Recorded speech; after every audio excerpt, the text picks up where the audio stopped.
petit Pancha, j'espère que tu vas bien. Donc aujourd'hui je te retrouve pour la présentation du manga Love Mission, qui est un manga en 19 tomes, des éditions Pika dans le genre shoujo. Nous sommes sur un manga qui est dans le genre comédie et romance. Le manga date de 2009 au Japon et de 2013 en France. Âge conseillé officiellement 10 ans et plus. Personnellement je ne suis pas d'accord avec ça, je dirais plutôt 14 ans. Après, est-ce que c'est parce que je n'ai pas la même vision des choses que la norme? Peut-être. Mais personnellement, je ne le mettrai pas dans les mains d'une personne de 10 ans. Peut-être 12 ans, ça peut peut-être passer. Et encore, je trouve ça un peu jeune. Franchement, moi je dirais plutôt 14 ans à cause de certaines scènes, certaines pages que je trouve qui ne sont pas forcément à mettre dans les mains des tout jeunes. Voilà. C'est un mangaka par contre qui a déjà écrit une nouvelle histoire qui est en 3 tomes, qui est bientôt disponible. Toutes les notes à côté de moi. Et donc je te laisse avec la suite. Donc en ce qui concerne les dessins, je les adore, je les trouve juste magnifiques, il n'y a rien à dire, à part peut-être des fois quand l'héroïne, donc Yukina, est de profil, la coiffure, tout ça, et je trouve qu'il y a un petit foiré, mais c'est vraiment histoire de chipoter. Donc en ce qui concerne mon avis sur la série, donc je vais pour les 10 premiers tomes, je vais vraiment te donner beaucoup de détails sans donner d'informations, spoil, etc. Donc tout simplement le premier tome, ça a été vraiment un gros coup de cœur, c'était vraiment une tuerie, j'ai adoré, mais j'en étais vraiment dingue. Donc en gros, je vais aussi te donner des notes sur 20 histoire que tu puisses te localiser à peu près par rapport à mon avis, parce que voilà, ça va être assez compliqué pour les 10 premiers volumes. Donc le premier volume était un 20 sur 20, le deuxième, ça allait, enfin, de 2 à 6, en gros, c'était entre 17, on va dire 15, non, 16, 17, ouais, et 18, voilà. Et en fait, à partir du tome 7, fin tome 7, début tome 8 et tome 9, ça a vraiment dégringolé. Et clairement, en fait, quand j'ai lu la fin du tome 9, je me suis dit, mais t'as merdé. Parce qu'en fait, du coup, je le dis au cas où que t'aies pas vu encore mon haul de Paris, mais en fait, je suis allée à Paris et j'avais déjà acheté les 6 premiers tomes et je les avais lus. Et une fois à Paris, j'ai vu en occasion le tome 13 et 14, donc je les ai achetés. Puis je suis allée dans un Fnac de Châtelet-Léal pour Paris et j'ai acheté les tomes 8 à 12, vu que j'avais 13 et 14, et il manquait le 7 parce que il n'y était pas en boutique, donc je l'ai commandé sur Amazon. Bref, tout ça pour dire qu'en fait, du coup, quand j'avais le tome 9, il me restait juste le tome 14 à lire. Et une fois avoir lu le tome 9, l'avoir fini, je me suis dit, est-ce que tu vas vraiment lire jusqu'au tome 14? Est-ce que tu vas arriver à te forcer à continuer à lire aussi loin? Est-ce que finalement la série va pas te décevoir et tu vas pas abandonner avant d'arriver au tome 14? Je pense que tu vois ce que je veux dire. Et ça a été vraiment un petit creux. Donc pour donner une note, en gros, les tomes 7, il était autour de 15 sur 20. Mais les tomes 8 et 9 sont descendus à 11, 12 sur 20. Donc pour donner une idée, donc c'était vraiment bien descendu. Mais en fait, gros retournement de situation, etc. Parce que le tome 9 est remonté en flèche, voilà. Le tome 9 est remonté bien en flèche et est arrivé sur 18 sur 20, on va dire. Et le tome 11, je suis arrivée à un 20 sur 20, donc j'ai été énormément surprise. Je me suis dit, ouf, t'as pas fait de conneries à acheter, surtout la série va pas te décevoir, parce que j'avais vraiment envie, quand j'ai lu les 6 premiers tomes, de me faire l'intégrale. J'étais tout en train de me dire à chaque page, pourvu que la série te plaît jusqu'au bout, parce que j'avais vraiment envie de me faire une série longue. J'en avais un peu marre des séries super courtes. Donc voilà. Donc gros retournement de situation. Je ne dirais pas le pourquoi et du comment. Je te laisse découvrir ça dans le manga. Personnellement, j'ai eu l'impression que le tome 8 et 9 c'était vraiment... voire même peut-être la fin du 7, je suis plus trop sûre. Ça fait déjà un petit moment. J'avais l'impression que c'était en fait... que ce passage-là avait été fait juste pour pouvoir faire plus de volume. J'avais vraiment l'impression que c'était du bonus, c'était vraiment pour faire encore plus de volume, pour que la série soit légèrement plus longue, etc. Donc voilà, j'ai été un petit peu déçue, mais au final, ça a remonté en flèche. La suite, moi actuellement où je filme cette vidéo, je me prends un petit peu à l'avance parce que je risque d'avoir le dernier volume à la dernière minute. Donc je suis au tome 18 quand je filme cette partie. J'ai juste surkiffé le dernier volume. Il y a eu quelques pages où je me suis un petit peu forcée à lire parce que c'était des détails super chiants, super gnangnan, enfin pas gnangnan, mais super emmerdant à lire en gros. Je me disais mais ça c'est vraiment pour faire du chiffre ou est-ce que c'est vraiment fait par amour par rapport à l'histoire, etc. J'avais un petit peu du mal à savoir si... voilà, mais... Finalement j'ai adoré l'histoire, moi là je te parle vraiment jusqu'au tome 18, j'ai vraiment adoré l'histoire et j'ai vraiment envie, vu qu'il me reste quelques jours à attendre, j'ai vraiment hâte de savoir ce qui va se passer dans le tome 19 et je me dis actuellement que je trouve ça peut-être dommage finalement que la série soit qu'en 19 tomes, j'aurais pas dit non finalement à un tome 20, voire peut-être un petit peu plus, 22, 23. Je pense que au-dessus de 25, j'aurais abandonné. Mais finalement, je dirais pas non. Voilà, moi j'aurais pas dit non jusqu'à tome 25 finalement. Ça aurait été un petit peu long, un petit peu tournant rond peut-être. Mais j'aime bien quand même, j'ai vraiment apprécié cette histoire. Est-ce que c'est aussi parce que moi, comme l'héroïne, je ne connais pas vraiment le sentiment amour? Est-ce que c'est parce que c'est pour ça que j'ai mieux accroché que certaines personnes? Peut-être. Est-ce que c'est aussi parce que j'aime écrire des histoires, créer justement des fictions, voilà, des histoires? Peut-être aussi, ça peut jouer, mais toujours est-il que j'ai vraiment adoré cette série. Donc juste avant de parler du dernier volume, je tiens à dire que du coup, comme je viens de monter avant de faire cette partie-là de la vidéo, j'ai l'impression d'être floue, mais on va dire c'est pas grave. En ce qui concerne tout le reste de la vidéo, je n'aime pas du tout le rendu, donc pour cette fois ça ira, mais les autres fois pour les séries longues, je ferai autrement parce que je n'aime vraiment pas cette façon-là de faire. En ce qui concerne ce volume, donc ne t'inquiète pas, je vais rester très vague en ce qui concerne mon avis dessus, juste toujours au top. Il égale les autres volumes, bien que honnêtement moi je n'ai pas lu entièrement le volume, ça je te laisse le découvrir si tu lis ce manga. Je n'ai pas tout lu, je me suis arrêtée à une certaine partie que je considérais comme une fin. Après c'était du bonus, j'ai survolé, j'ai regardé toutes les pages mais je n'ai pas lu les bulles parce que ça ne m'intéressait pas. En ce qui concerne le manga en soi, alors... D'un côté, j'aurais préféré finalement, avec du recul, que la série fasse 15 volumes et non pas 19 parce que je trouve quand même que c'est beaucoup. Mais en même temps, si l'auteur avait fait, comme je pense, 15 volumes, je pense qu'il aurait été obligé du coup de modifier les sentiments de ses personnages, les pousser à changer plus rapidement, à devenir moins timide, etc. etc. Alors ça serait pas respecter ses propres personnages. Donc finalement, 19 volumes, c'est bien. Quoique moi franchement vu où je me suis arrêtée, l'auteur aurait pu faire un 18e volume légèrement plus gros et ça aurait passé. Après chacun a sa vision des choses. Moi personnellement je n'ai pas lu entièrement le volume, d'autres l'auront entièrement lu et auront adoré le lire jusqu'au bout, jusqu'à la dernière page. Ça, chacun sa vision des choses en ce qui concerne cette œuvre. En tout cas, personnellement, j'adore. Alors après, est-ce que ce serait un coup de cœur? J'en suis pas forcément sûre. J'hésite. Alors ça, c'est la ligne des coups de cœur. J'hésite soit à le poser vraiment juste au-dessus de la ligne d'arrivée, soit à le faire se casser la gueule juste devant. Je ne sais pas encore, donc je me laisse le temps, donc jusqu'à la fin de l'année pour me décider, tout simplement parce qu'en fait, en fin d'année, je vais m'amuser du coup avec tous les shoujo que j'aurais pu lire, à faire une vidéo coup de cœur shoujo, une coup de cœur shonen, etc., etc. Et faire aussi un flop, enfin les plus gros flops que j'aurais pu lire, etc. Donc voilà, donc je me laisse quand même du temps et un recul pour y réfléchir plus calmement que là, faire à l'express, parce que ça, je l'ai lu ce matin.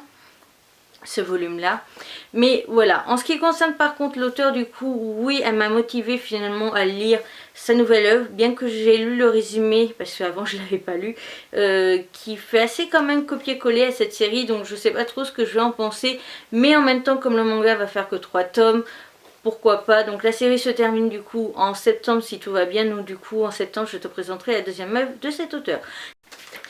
Donc en ce qui concerne les couvertures, donc par contre là le jour où je filme, parce que je filme cette partie là sur les couvertures à l'avance, je n'ai que les 14 premiers volumes, donc tu verras une différence au niveau peut-être du maquillage ou des accessoires, c'est normal, c'est tout simplement que j'ai préféré me mettre à l'avance parce que filmer 19 couvertures ça va être long. Donc en ce qui concerne les couvertures, personnellement je préfère largement à chaque fois les rendus de l'arrière que de l'avant. Donc la première et la dernière de couverture. Bref, je préfère largement l'arrière. Donc à chaque fois par contre, donc, on n'a pas à chaque fois les rendus de la couleur qu'il y a sur le côté. Là c'est exceptionnel, mais les autres à chaque fois on a des trucs complètement différents et c'est ça qui est sympa. C'est comme le manga Codebreaker, je sais jamais. Et où à chaque fois du coup on a la petite surprise vraiment de savoir ce qu'il va avoir à l'intérieur et pas juste la couverture en noir et blanc. Ça je trouve ça un peu dommage que certains auteurs fassent ça, mais en même temps ça leur fait moins de boulot, ça c'est sûr. Donc personnellement moi je préfère largement ça que ça. Voilà. Donc pour le deuxième volume du coup on va avoir droit au... désolé la page elle est un peu morphée. On a du coup droit au résumé de chaque personnage de l'histoire secondaire que écrit la jeune fille, donc écrit Yukina. Donc là on a les deux des personnages et après on a du coup un troisième. Donc ça je trouve ça sympa aussi. Et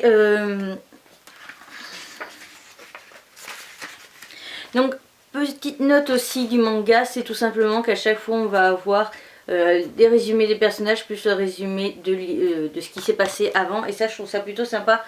Pour les personnes qui font pas comme moi, qui lisent pas tout d'une traite, c'est vraiment sympa pour les autres. Donc voilà, moi je préfère ça.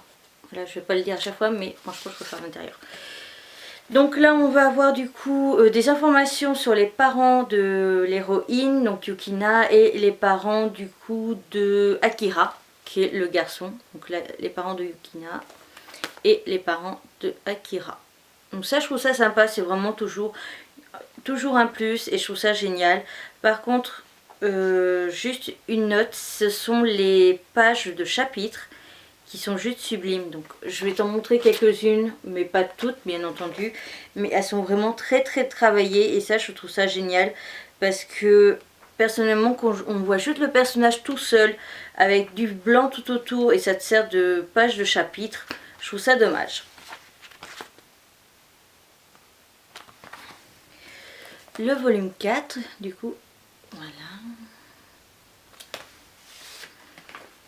Donc là on a des informations sur nos héros un peu plus détaillées, un peu plus en mode fun, je trouve ça plutôt sympa. Voilà. Hop. Volume 5.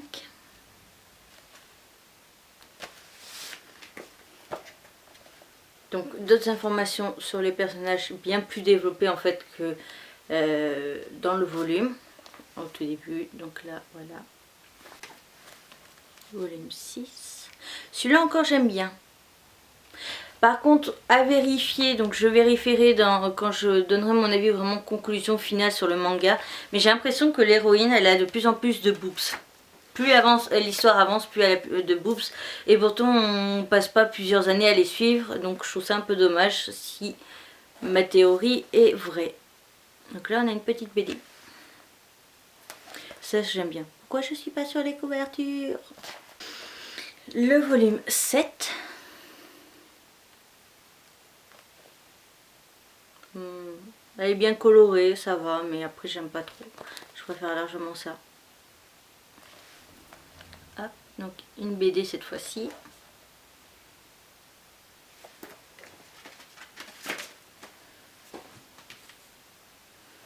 La 8 par contre je l'adore. La couverture 8 avant je l'adore. Voilà.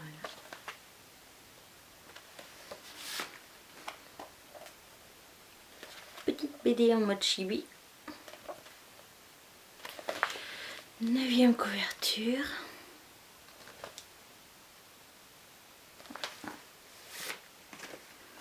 Pareil, petite BD. Le volume 10 qui est plutôt sympa, mais je préfère comme ça.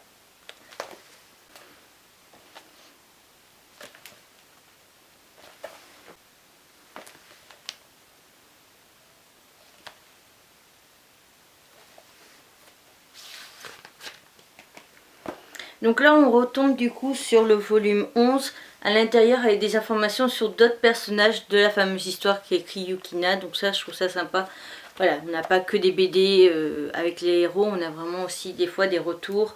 Donc c'est vraiment sympa parce que c'est varié au niveau de l'intérieur. Le volume 12, ma foi qui est sympa, j'aime bien le rendu rose, sur les tons roses comme ça, c'est vraiment joli, je trouve. Hop. Donc celle-là vraiment je la trouve sublime. Et même à choisir, je préfère l'autre côté, je vais vous montrer le rose que cette couverture. Pour une fois. Le volume 13, donc je vais avoir fini pour cette partie pour moi. Voilà. Bon là j'aime bien aussi ça. C'est joli, c'est printanier, c'est sympa.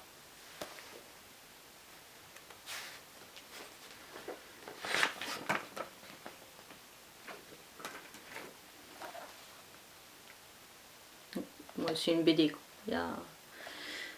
Mais au moins...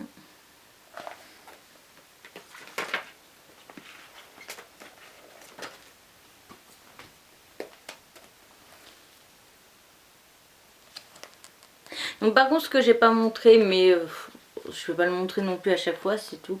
C'est que là à chaque fois on a des informations sur l'auteur, on a une petite image bonus là. On a toujours une photo en mode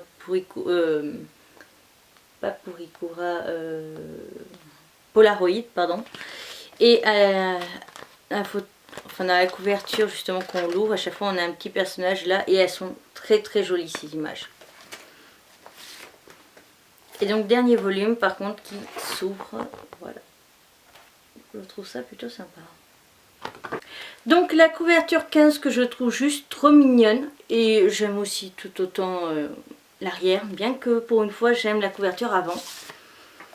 On va encore avoir justement une petite BD, donc là j'aime bien justement parce qu'elle est en train de dire qu'en fait avec toutes ces histoires d'amour, elle a oublié de faire ses devoirs d'été. Je trouve ça mignon et puis voilà, après il y a une petite suite. L'arrière aussi on a une petite BD. Ensuite le tome 16, ce que j'adore c'est qu'en fait il était sous plastique et au départ je me suis dit pourquoi il est sous plastique. Et j'ai vu en fait on a une espèce de marque-page en forme d'étoile, donc je vais le déballer avec toi justement. Et je trouve ça juste trop mignon. Donc du coup voilà ce que c'est, donc du coup c'est Yukina et son frère Akira. Donc du coup le volume 16, voilà à quoi ressemble la couverture. Donc personnellement je préfère une fois de plus l'arrière. J'ai en profité pour une fois montrer justement l'image qui est à l'intérieur et ça j'adore. Donc... Donc là en fait Yukina est en train de dire qu'elle veut raconter des histoires de fantômes, donc c'est vraiment trop fun toutes ces petites BD qui rajoutent en plus. Le tome 17, ma foi je n'aime pas spécialement la couverture, je la trouve pas fabuleuse, bien qu'il y ait beaucoup de blanc pour une fois. Une couverture avec principalement du blanc, donc très soft, ne me plaît pas du tout. Voilà. Après c'est voilà, chacun c'est les goûts et les couleurs comme on dit, ça se discute pas. Donc on voit la couverture et la réalité pour faire la photo en gros. Donc ça je trouve ça vraiment génial. Franchement. Et l'arrière, ouais, ça a l'air aussi d'être une BD plutôt sympa. Donc je la lirai quand je lirai le volume. Parce que pour l'instant moi le jour où je fais cette partie là je n'ai pas encore lu. Et le volume 18, donc l'avant-dernier que je trouve magnifique. Voilà. Et l'arrière que j'adore tout autant. Il faudra je pense enlever ça. Donc j'avais prévenu que je changerais d'apparence, j'ai changé carrément même de rouge à lèvres super flashy et j'ai enfin mes cheveux de lâcher, enfin d'apparent et tout ça. Plus une nouvelle couleur. Bref, tout ça pour dire en fait la couverture 19 du coup je l'adore parce qu'elle est plutôt sympa et en plus on retrouve des fleurs tout autour et c'est bien parce qu'en même temps le manga sort au niveau du printemps. Donc voilà, on est en même temps dans le thème. La couleur vert que j'aime bien. Voilà, ça reste aussi sur le thème. Je trouve ça plutôt sympa. L'arrière que j'adore toujours autant. Pour ce qui est de l'intérieur, je trouve ça juste trop mignon parce que justement l'homme mission, dernier volume avec les héros. Et derrière on a les autres personnages principaux avec écrit merci à tous. Pour tout, pardon. Donc voilà, je trouve ça juste génial, trop mignon. Et une fois de plus, je suis pas déçue en tout cas en ce qui concerne l'intérieur. Donc ça c'est vraiment super. Donc j'espère quand même que cette vidéo t'aura plu. Je suis désolée du coup pour cette façon de faire qui m'a personnellement pas plu. Je te retrouve très prochainement pour une nouvelle vidéo. Bye bye! Damn.